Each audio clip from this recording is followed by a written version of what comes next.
I'm the Villainess, so I'm Taming the Final Boss Manga Volume 2 review. Continuing from where we left off in Volume 1, Aileen has gathered a Garatag band of friends and followers to make repairs to the Demon King's castle, hoping to curry favor with him so we attend the upcoming story as her fearsome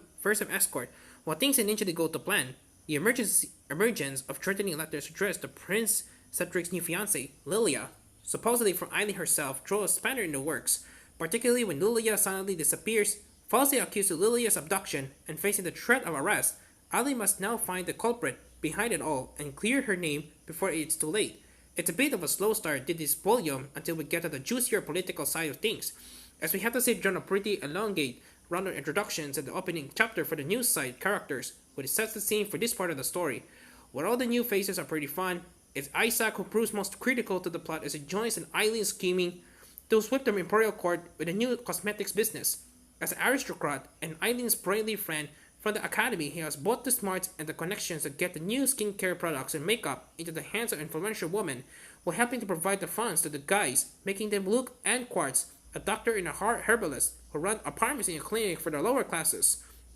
As with the first volume, this is very much an exact adaptation of the light novel, yet I do wish there had been some leeway in fleshing some of the other characters out a bit more, as well as tightening up the introductions. Dennis those that get the short end of the stick, as we hardly see him, and considering the castle repairs are pretty important, it would have been nice to see more of him gathering stuff together and starting work. Looking Quartz to fare a bit better as we get to see them preparing the cosmetics, but at the end of the day, it sticks to what it does best, focusing on the political machinations of the main characters.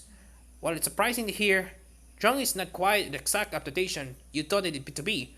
as it doubles down on Lily being the villain and expands upon her by showing that she's being resurrected for the real world as well, which wasn't a thing in the light novel, but it doesn't delve too much into it. It's basically changed the entire fiber of the character and helps explains her malicious behavior and the swap in roles between her and Eileen. Instead of being the hero who saves the world, Lily is on the serious power trip and is manipulating everything to get the status and money she never had in the real world. This makes the prospect of the showdown between the two even more tantalizing, but for now it's clear that Eileen has the upper hand, despite Lilia's seductive advances. Claude is very dismissive of her, while Eileen has had everything in her hands to separate herself from Cedric for good, and the showdown of the story, which takes up most of the second half of the volume, as well as its action being pretty dramatic and looks great too, as the art really emphasizes Eileen's impact of the event of her very striking dress and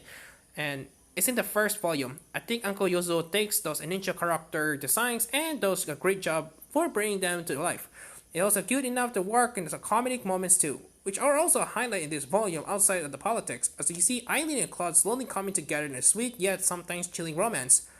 I'm the Villainess of Taming the Final Boss is being published by Yen Press and is available both digitally and physically. Taylor Angel continues to translate the series, and this volume reads well with no issues to note. Overall, Volume 2 on I'm the Villainess of Taming the Final Boss continues to be the highly entertaining read filled with interesting political machinations